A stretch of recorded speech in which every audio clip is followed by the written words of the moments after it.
1페이지 51페이지 겸업입니다. 겸업.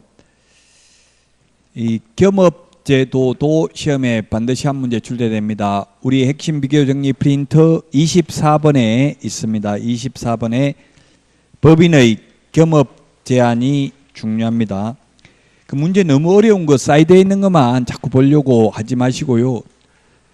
쉬운 걸 정확하게 하는 게 중요합니다. 해마다 출제되는 부분을 정확하게 기억하는 게 중요합니다. 10년에 한 번도 안 나오는 거 이런 거 사이드에 있는 것만 자꾸 보지 마시고요. 자, 78번 우리 핵심 비교정리 프린터 24번에 보면 겸업할 수 있는 게 6가지가 있는데 한번 보겠습니다. 핵심 비교정리 프린터 24번 1번에 상가, 주택, 임대, 관리 등 관리 대행은 가능한데 관리 대행업은 가능한데 임대업은 안 됩니다. 이렇게 법인의 겸업을 제한하는 이유는 뭐냐 하면 골목상권을 보호하기 위한 제도입니다. 외국 대형 법인이 우리나라 진출해서 우리나라 영세한 개인개업공개사와 무한 자유경쟁을 하면 우리나라 개인개업공개사가 살아남을 수 없기 때문에 개인개업공개사를 보호하기 위해서 이렇게 돈 되는 거는 못하게 하고 있습니다. 그래서 임대업을 해야 돈이 되는데 임대업은 못하고 임대관리대행 해봐야 방 한 개에 10,000원 정도 받아요. 한 달에. 자, 그 다음에 2번은 부동산 개발업을 해야 돈이 되는데 개발업은 못하고 개발에 관한 상담만 할 수 있다고요. 이 땅 개발하면 돈 됩니다. 알려줄 수만 있고 직접 개발업은 안 됩니다. 자, 그 다음에 3번은 개업 공인중개사를 대상으로 해야 됩니다. 공인중개사 대상으로 X, 일반인 대상으로 X입니다. 개업 공인중개사를 대상으로 경영기법 및 경영정보 제공, 이게 뭐냐면 프랜차이즈, 가맹점업 이런 거 할 수 있다는 이야기입니다. LBA, 법률중개사, 부동산 114, 부동산 뱅커 이런 거 가맹점업입니다. 개업 공인중개사가 중요해요. 밑줄 쳐놨습니다. 그 다음에 4번에 상가, 주택 분양 대행이고 토지 분양, 토지 X라고 적어놨죠? 자, 그래서 78번에 답 3번입니다. 토지 X입니다. 주택, 상가, 분양 대행만 할 수 있습니다. 자, 그 다음에 5번 용역, 알선업은 가능한데 용역업은 안 됩니다. 이사 도배업체를 직접 운영하는 건 안 되고 이사 도배업체 소개하는 것만 가능합니다. 6번 경공매 매수 신청 대리 가능합니다. 그러나 그 밑에 까만 별표에 보면 소위 중개인은 경공매 매수 신청 대리를 할 수 없습니다. 그러면 중개인도 1번부터 5번까지는 할 수 있죠? 법인은 여기에 있는 6가지만 할 수 있고 법인이 아닌 개인개업공개사는 여기에 있는 6가지도 할 수 있고 이 외의 업무도 할 수 있습니다. 다만 중개인은 경공매 매수 신청 대리는 할 수 없다. 이런 겸업을 하고 받는 보수는 중개보수가 아니기 때문에 많이 받아도 공인중개사법에 저촉되지 않는다. 다만 매수신청대리 보수는 매수신청대리 보수요율표가 매수신청대리 예규에 있습니다. 그는 그 예규를 초과해서 받으면 안 되겠죠? 상담 및 권리분석 보수 50만 원. 매각 허가가 확정된 경우에는 감정가격 1% 또는 최저 매각 가격의 1.5% 중에서 당사자 합의 이런 게 있습니다. 자, 그 다음에 업무지역 범위는 보면 법인 및 우리 프린터 24번에 보니까 공중사라고 돼 있죠. 공중사가 뭐의 줄임말이냐면 공인중개사인 개업공인중개사 줄임말입니다. 공중사가. 공인중개사인 개업공인중개사는 업무지역이 전국이고 소위 중개인은 시도입니다. 원칙. 예외적으로 중개인도 부동산 거래 정보망에 가입하고 가입한 정보망을 이용하여 중개행위를 하는 경우에는 그 정보망에 공개되어 있는 물건에 한하여 업무지역 바깥에 있는 것도 가능합니다. 이 업무지역 범위를 위반하면 6월 이하의 업무정지 사유에 해당됩니다. 그 다음에 개업공개사의 종별에 따른 중개대상물의 범위는 차이가 없습니다. 중개대상물이 토지, 건축물, 임목, 공장재단, 광업재단인데 중개인은 토지, 건축물, 그 밖의 토지의 정착물에 한하여 중개행위를 할 수 있다 하면 X입니다. 중개인도 임목, 공장재단, 광업재단도 중개행위를 할 수 있습니다. 자, 그래서 문제가 계속 많이 나오는 거는 이게 중요하다는 뜻이에요. 비슷비슷하게 완전 똑같은 문제는 아니에요. 그래서 자꾸 중복되는 거, 반복되는 거 이런 걸 반드시 기억해야 됩니다. 78번에 3번이 정답이고 79번은 기억은 토지 분양, 토지 X죠? 안 됩니다. 니은은 개발에 관한 상담 가능합니다. 니은은 가능하고요. 그 다음에 디귿은 고용관계 종료 신고는 지체 없이 신고하는 게 아니라 10일 이내에 신고입니다. 그래서 틀렸고, 리얼은 공동 사용하려는 경우 건물주 승낙서가 아니라 그 사무소를 사용할 권리가 있는 다른 개업 공인중개사의 승낙서 있어야 되죠. 그래서 틀렸습니다. 답은 1번이 되겠습니다. 1번.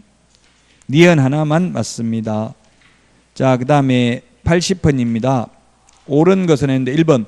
모든 개업공개사는 경영기법 및 경영정보 제공할 수 있습니다. 개업공개사를 대상으로.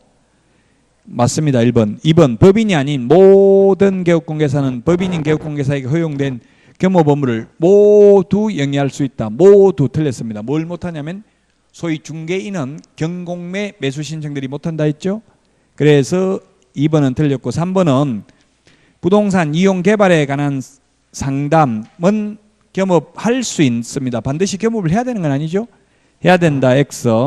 도배 이사업체 4번 운영할 수는 없고 도배 이사업체 소개만 할 수 있습니다. 용역 알선업은 할 수 있는데 용역업은 안 됩니다. 그 다음에 5번에 20호 미만 건설되는 단독주택 분양된 겸업할 수 없다 했는데 가능합니다. 그러나 30호 30세대 이상은 건설업 면허가 있어야 가능합니다. 물론 건설업 면허가 있어야 가능하다는 것은 시험에 나온 적은 없습니다. 그러나 주택공급규칙 제50조 사항에 의하면 30호 30세대 이상, 즉 주택법상 사업계획 승인 대상인 것은 법인인 개업공개사가 못한다라고 국토부에서도 유권 해석하고 있습니다. 물론 공개사법에는 그런 규정이 없습니다. 80번에 1번이 답입니다.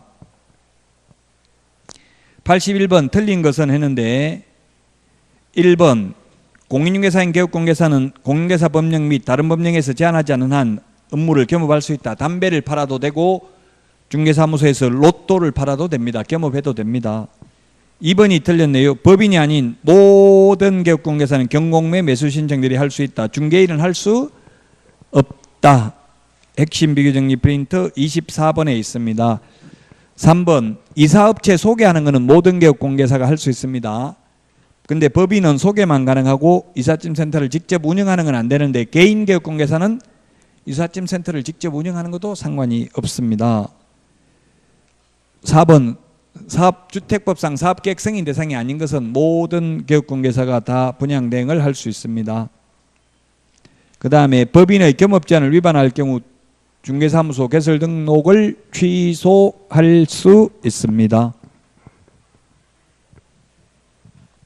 81번에 답 2번이고요. 82번 중에 겸업할 수 있는 업무를 모두 고른 것은 했는데 기업, 주택, 임대관리 등 부동산 임대관리 및 부동산의 임대업은 안 되죠. 니은 부동산 이용 개발에 관한 상담은 가능하고 개발업은 안 됩니다. 니은은 가능합니다. 디귿은 도배 이사업체 직접 운영하는 건 안 됩니다. 용역 제공은 안 되고 용역 알선만 됩니다. 용역 알선.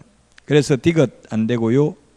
그 다음에 리얼 주택 상업용 건축물 분양 대행 가능합니다. 경공매 매수 신청들이 가능합니다. 답은 5번이 되겠습니다. 한 문제 출제됩니다. 법인의 겸업 제한. 자, 그 다음에 83번도 역시 겸업할 수 있는 것은 했는데 1번은 농업용 건축물 안 됩니다. 상업용 건축물 및 주택만 됩니다. 그 다음에 2번 토지 분양 대행은 안 됩니다. 주택 상가 분양 대행만 됩니다. 그 다음에 3번 공인중개사를 대상으로 하는 게 아니라 개업 공인중개사를 대상으로입니다. 4번이 답이고요. 그 다음에 5번은 의뢰인에게 경매 대상 부동산을 취득시키기 위하여서 개업공개사가 자신의 이름으로 직접 매수 신청을 하는 행위는 하면 안 됩니다.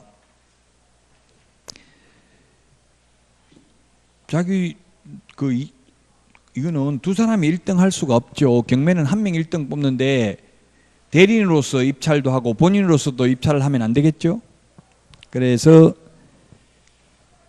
겸업할 수 있는 것은 답 4번입니다. 4번. 매수 신청 대리만 겸업할 수 있다라고 되어 있습니다. 84번 옳은 것인데 토지 똑같죠. 토지 분양대행 안 되고요. 답은 1번은 토지 때문에 X고요. 그 다음에 2번 이사업체 직접 운영하는 건 안 되고요. 그 다음에 상업용 건축물 분양대행할 수 없다 X입니다. 있습니다.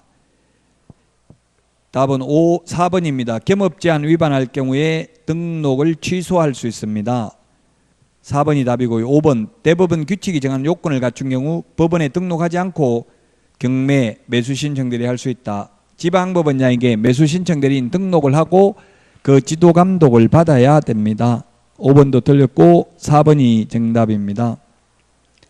85번 겸업할 수 있는 업무는 다 해당되는 주택, 분양, 대행, 개발에 관한 상담, 이사, 도배업체 소개, 경영기법 제공, 개업공개사를 대상으로 답 5번입니다. 여기까지 한 문제 출제됩니다. 특히 법인의 겸업 제한, 우리 핵심 비교 정리 프린트 24번에 있는 6가지를 꼭 기억해야 됩니다.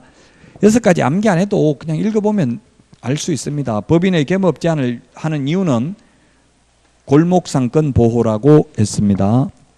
자, 그 다음에 55페이지 고용인입니다. 고용인 시험에 한 문제 출제됩니다. 고용인은 직원입니다. 사람 인자가 붙으면 직원, 놈자자가 붙으면 사장입니다. 그래서 고용자, 사용자, 사장 똑같은 말입니다. 사장. 그래서 사장을 우리는 공인중개사법에서는 뭐라고 불러요? 개업 공인중개사. 고용인, 직원을 뭐라고 부르냐면 자격증 따가지고 취직한 사람을 소속 공인중개사, 자격증 없이 취직한 사람을 중개보조원이라고 합니다. 소속 공인중개사는 개업 공인중개사에 소속된 공인중개사로서 중개 업무를 하거나 개업 공인중개사의 중개 업무를 보조하는 자를 말합니다. 그 다음에 중개보조원은 공인중개사가 아닌 자로서 중개 업무는 못하고 보조만 할 수 있습니다. 중개 업무가 무엇인지는 법에 규정이 없습니다. 따라서 해석상의 문제인데 국토부 유권 해석은 중개 업무는 계약서 작성, 그 다음에 확인 설명,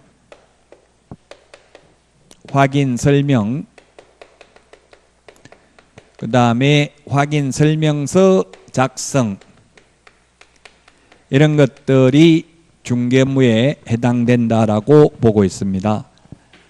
따라서 소속 공인중개사는 계약서 작성할 수 있지만 보조원을 작성할 수 없습니다. 임원인 경우에는 자격증 있는 임원은 소속 공인중개사고 자격증 없는 임원은 중개보조원입니다. 법인의 임원 또는 사원으로서 공인중개사인 자도 소속 공인중개사에 포함됩니다. 둘 다 고용신고해야 되는 것 똑같습니다. 그리고 똑같고 고용관계 종료신고, 편의상 해고신고라고 하겠습니다. 시험에는 해고신고라고는 나오지 않습니다. 고용관계 종료신고 사후 10일 이내에 해야 되는 점 똑같습니다. 두 사람 차이점 같은 점을 보면은 소속 공인중개사는 실무교육을 받아야 됩니다. 중개보조원이 될 사람은 직무교육을 받아야 됩니다. 소속 공인중개사는 연수교육을 2년에 한 번씩 받아야 됩니다. 중개보조원은 연수교육 대상은 아닙니다. 그 다음에 소속 공인중개사는 실거래가, 실거래 신고서 제출을 대행할 수 있습니다. 중개보조원은 실거래 가격 신고서 제출을 대행할 수 없습니다. 소속 공인중개사는 행정처분 대상이 될 수 있습니다. 자격 취소 대상이 될 수 있지만 중개보조원은 행정처분 대상은 아닙니다. 소속 공인중개사나 중개보조원이나 둘 다 잘못했을 때 행정형벌 대상은 될 수 있습니다. 모두 행정형벌 대상은 될 수 있다. 자, 그 다음에 또 이 소속 공인중개사와 중개보조원 차이점 같은 점이 많이 있는데, 자, 소속 공인중개사나 중개보조원이나 둘 다 결격 사유에 해당되면 안 됩니다. 결격 사유에 해당되면 안 되는 게 똑같습니다. 둘 다 이중 소속하면 안 되는 게 똑같습니다. 둘 다 이중 소속을 하면 안 된다. 그 다음에 둘 다 비밀 준수해야 되는 점이 똑같습니다. 비밀 준수해야 됩니다. 둘 다 금지 행위하면 안 되는 점이 똑같습니다. 그 다음에 둘 다 거래사고 예방교육 대상이 된다는 점도 똑같습니다. 예방교육 대상이 된다는 점. 그 다음에 소속공인회사는 전문 직업인으로서 품위를 유지하고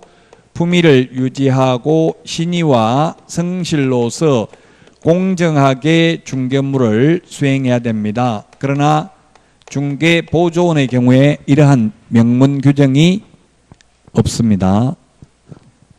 법 29조 1항에 규정되어 있습니다. 따라서 소속공인회사와 중개보조원 같은 점, 차이점을 기억해야 되겠습니다. 자, 그러면 86번 86번 보겠습니다. 옳은 것은 했는데 1번이 답입니다. 고용신고 전자문서도 됩니다. 그 다음에 2번은 보조원 X입니다. 보조원은 자격증이 없죠? 소속공인회사라고 해야 맞습니다. 그 다음에 3번도 보조원이 아니고 소속공인회사입니다. 실무교육 대상은. 그 다음에 고용관계 종료신고는 30일이 아니고 10일입니다. 그 다음에 5번은 외국인의 경우 자격증 사본을 제출하는 게 아니라 결격사유에 해당되지 않냐을 입증하는 그 국가에 주재하는 대한민국 영사관이 확인하는 공정서류나 증명서류 제출을 해야 되죠. 우리 핵심 비교정리 프린트 51번에 보면 자격증 제출하는 것 하지 않는 것 나와 있는데 51번에 1번부터 3번까지는 자격증 미제출, 4번 5번은 제출이라고 돼 있죠. 따라서 소속공인회사 고용신고할 때 자격증 제출하지 않습니다. 외국인이라 하더라도. 자, 그러면 전자문서로 되는 것 안 되는 것 시험에 출제됐기 때문에 전자문서 불가능한 것 보면 전자문서로 하는 게 불가능한 게 고용신고는 전자문서가 되는데 고용관계 종료신고는 전자문서가 가능하다는 말이 없습니다. 고용관계 종료신고 전자문서 불가능하고요. 이 1번은 아마 시험에 안 나올 가능성이 많아요. 왜냐하면 현실적으로는 전자문서로 하고 있어요. 실무적으로는. 근데 법에 그 제가 국토부에 실무적으로는 하고 있고 법에는 없는데 시험에 나오면 뭐라고 대답해야 되냐 하니까 법 조문대로 굳이 나온다면 할 수 없다로 해야 되는데 아마도 안 나올 것입니다. 이렇게 이야기하더라고요. 요건 논리적으로 설명하기가 좀 어렵고요. 입법의 불비로 판단이 되고요. 휴업신고는 휴업신고할 때 등록증을 반납하러 가야 됩니다. 그래서 전자문서가 안 되고 방문신고만 가능하고 폐업신고도 등록증을 반납하러 가야 되니까 전자문서가 안 됩니다. 그러나 재개신고나 변경신고는 전자문서 가능하죠. 그 다음에 또 전자문서가 안 되는 게 상대방이 신고를 거부해서 부동산 거래 신고서에 서명 또는 날인을 거부해서 상대방이 단독으로 부동산 거래 신고하는 경우에는 전자문서가 불가능합니다. 사유서와 계약서 사본을 제출하러 가야 됩니다. 정정신청도 전자문서가 불가능합니다. 부동산 거래 신고를 했다가 정정하려면 신고 필증에다가 정정상을 기재해서 제출하러 가야 됩니다. 그래서 전자문서가 안 되고요. 그 다음에 면적 변경 없이 가격을 변경하는 경우에도 가격 변경 신고할 때에도 계약서 사본 등을 제출하러 가야 되니까 전자문서가 안 됩니다. 자, 그래서 86번에 답 1번이고요. 그 다음에 87번 옳은 것은 했는데 보조원을 고용한 경우 10일 이내가 아니라 업무 개시 전에 미리 신고해야 되고 고용관계 종료 신고가 10일 이내고요. 그 다음에 보조원의 모든 행위가 아니라 업무상 행위죠. 고용인의 업무상 행위만 그를 고용한 개업공개사의 행위로 본다. 자, 그 다음에 3번 보조원을 고용관계 종료하려는 때에는 사전에 신고해야 되는 게 아니라 사후 10일 이내에 10일 우리 거기 핵심 비교 정리 프린터 이 두 장에 거의 다 들어있어요. 10일이 40번에 동그라미 2번에 있네요. 40번에 동그라미 2번. 자, 그 다음에 4번이네요. 고용신고할 때 자격증 4번 제출하지 않는다. 51번에 보면은 핵심 비교정리 프린터 51번에 보면은 동그라미 3번에 있습니다. 소속공개사 고용신고할 때 자격증 4번 제출하지 않습니다. 4번이 정답이고요. 5번은 소속공개사는 중개인이 사용할 인장으로 인감증명법이 아니라 가족관계 등록부나 주민등록표에 기재되어 있는 실제 성명이 나타난 인장으로서 그 크기가 가로 세로 각각 7mm 이상 30mm 이내의 실명 도장이면 되는 거지 반드시 인감 도장일 필요 없죠.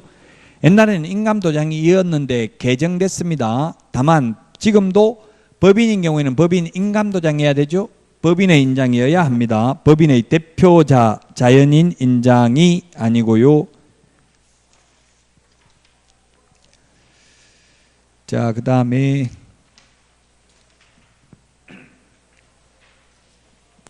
88번입니다.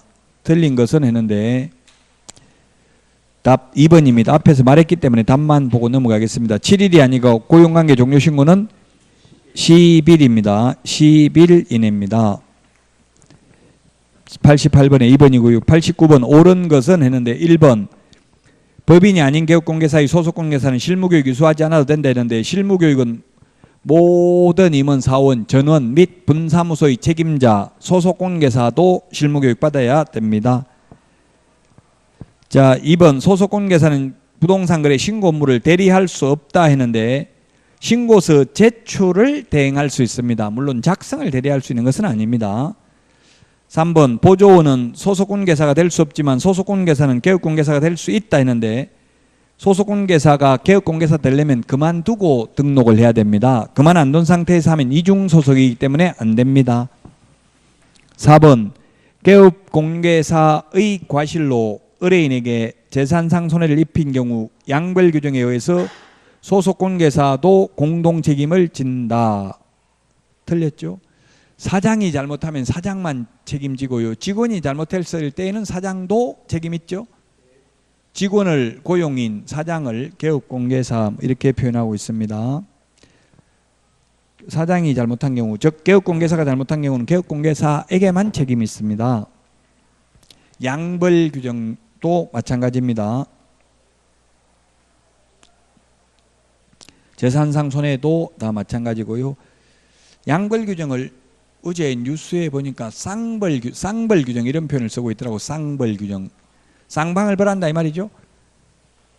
그 무슨 공중보건의가 약사 제약회사로부터 로비 받았다 이렇게 해가지고 스스로 글 올렸다가 문제가 돼가지고 그것 때문에 이제 쌍벌규정 양쪽을 받은 사람 준 사람 모두 다 처벌을 강화해야 된다 이런 게 뉴스에 나오더라고. 쌍벌규정을 강화해야 된다. 쌍벌규정, 양벌규정 같은 말입니다. 자, 그 다음에 5번 고용신고를 받은 등록관청은 결격사유 해당 여부와 실무교육 수료 여부를 확인해야 된다. 맞습니다. 다만 외국인인 경우에는 결격사유에 해당하는지를 알아볼 수가 없으니까 외국인 스스로 결격사유에 해당되지 않냐을 입증하는 그 국가의 주자는 대한민국 영사관이 확인하는 공정서류나 증명서류 또는 아포스티유 확인서를 제출해야 됩니다. 그래서 5번이 정답입니다. 자, 그 다음에 90번 틀린 것은 했는데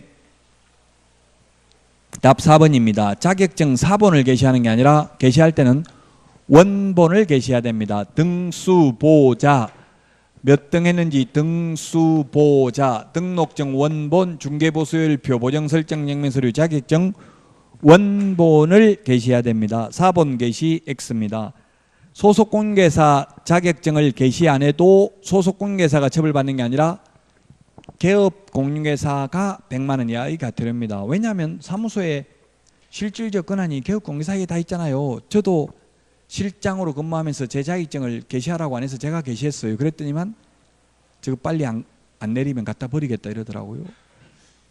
왜냐하면 자격지심이 있어서 그런 것 같아요. 요즘 따는 사람은 안 그렇겠지만 자격증 어쨌든 자격증 어렵게 땄는데 직원도 자격증 있다는 걸 일반 의뢰인이 알면 기분 나쁜가 봐요. 참 이해를 저는 못하겠던데 어쨌든 사장이 처벌받습니다. 직원 자격증을 게시하지 않더라도.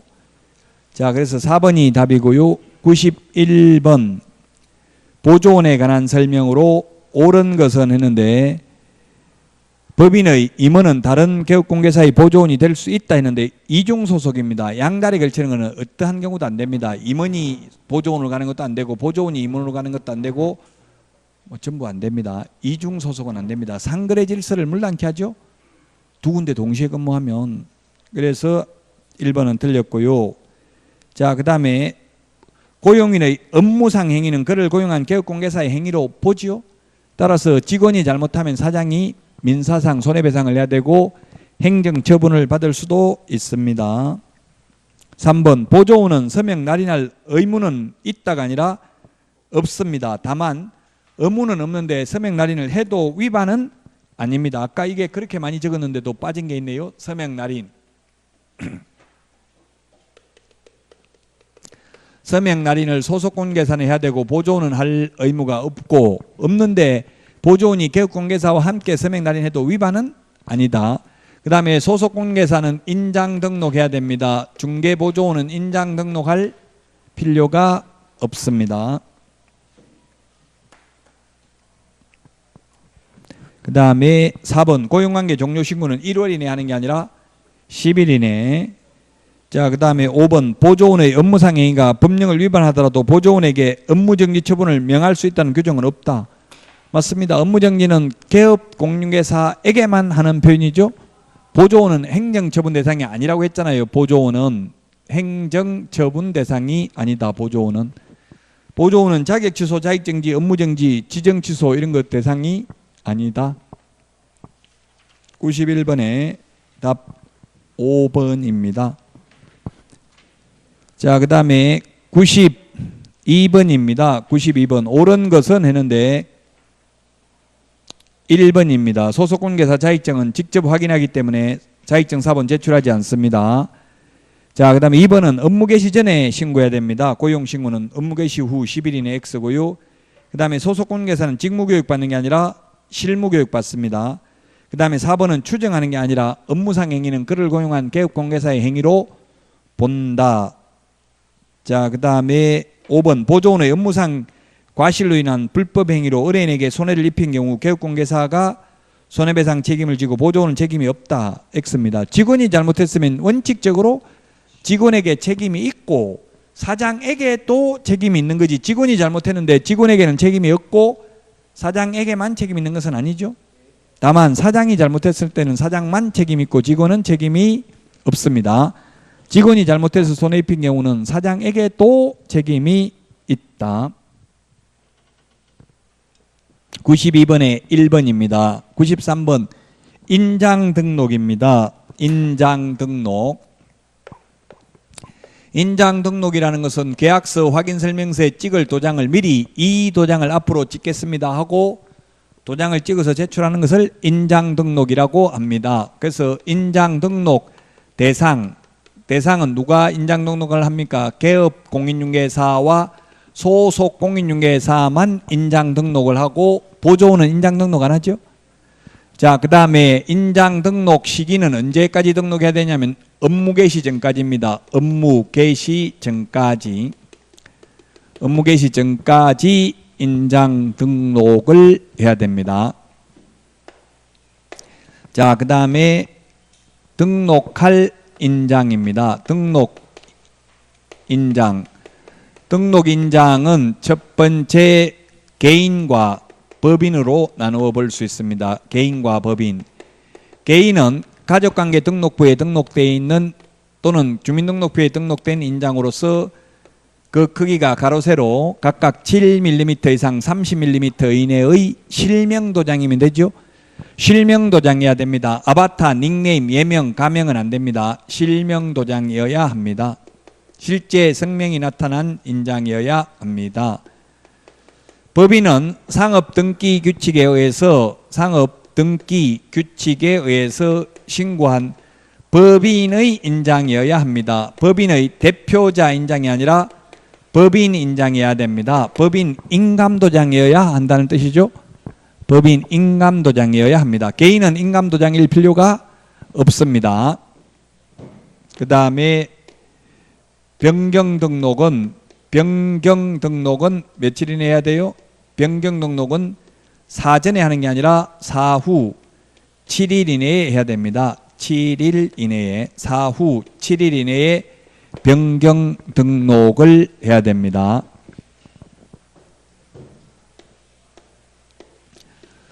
의무는 등록된 인장을 사용해야 되고, 그 다음에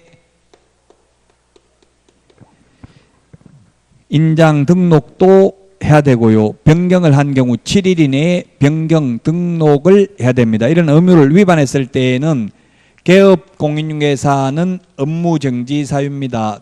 인장 등록을 하지 않거나 하고 등록된 인장을 사용하지 않거나 변경하고도 7일 이내에 변경 등록하지 않는 경우는 업무정지 사유인데, 소속 공인중개사는 자격정지 사유입니다.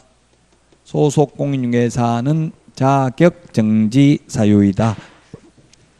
자, 그러면 인장 등록 893번 옳은 것은 했는데, 소속 공인중개사는 인장 등록하지 않아도 된다. X죠? 칠판에 적어 놓은 가지 다 푼다고요. 중개보조는 인장 등록 안 하죠? 그래서 1번 틀렸고, 2번은 변경일로부터 7일 이내에 변경 등록 안 하면 개업공개사는 업무정지, 소속공개사는 자격정지. 2번이 답이죠.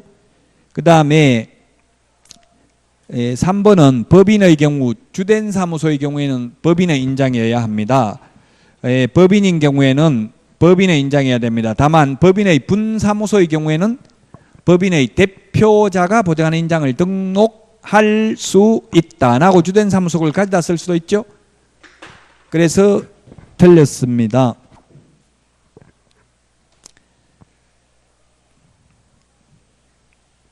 법인의 주된 사무소는 법인의 인장을 등록해야 되고요. 다만 분사무소는 법인의 대표자가 보장하는 인장을 등록할 수 있다. 자, 그 다음에 4번에 보면 법인인 경우 인감증명서 제출로서 인장 등록에 가름할 수 있습니다. 없다 해서 틀렸고, 5번은 인장 등록은 등록 신청과 같이 할 수 없다 했는데 같이 할 수 있습니다. 이게 인장 등록 방법을 제가 안 적었는데, 인장 등록 방법은 개인하고 법인하고 다릅니다. 개인하고 법인 다르다. 법인은 인감증명서 제출로서 가름합니다. 인감증명서 제출. 인감증명서 제출이고요. 개인인 경우 인장 등록하는 방법이 3가지가 있습니다. 등록 신청하면서 같이 해도 되고요. 그 다음에 고용신고하면서, 소속공개사 고용신고하면서 같이 해도 되고, 별도의 인장 등록 신고서에 의해서 해도 됩니다. 그래서 인장 등록한 방법은 개인의 경우 3가지 방법이 있습니다. 법인은 인감증명서 제출 하나밖에 없죠. 그리고 개인은 등록인장 변경 등록하는 방법은 하나밖에 없습니다. 변경 등록 신고서 제출만 해야 됩니다. 등록 신청할 때 변경 등록은 못한다고요. 아직 등록도 안 되는데 변경 등록 못하겠죠. 그래서 인장 등록 신고서 서식은 3가지, 등록인장 변경 등록 신고서 서식은 1가지입니다. 자, 94번 문제 틀린 거 10mm, 40mm가 아니라 7mm, 30mm입니다. 그래서 1번이 답이고요. 94번 틀린 것은 했는데 답은 5번입니다. 법인의 분사무소에서 사용할 인장은 등록을 안 하고 주된 사무소 걸 가져다 써도 되고, 하려면 법인의 대표자가 보장하는 인장을 주된 사무소 등록관청에 등록하여야 합니다. 우리 핵심 비교 정리 프린터 4번에 3번째 별표 분사무소 설치신고, 분사무소 이전신고, 휴업신고, 분사무소 인장등록, 분사무소 업무정지 모두 다 주된 사무소 등록관청이라고 되어 있죠. 그래서 주된 사무소 등록관청이어야 합니다. 분사무소 소재지 등록관청 X입니다.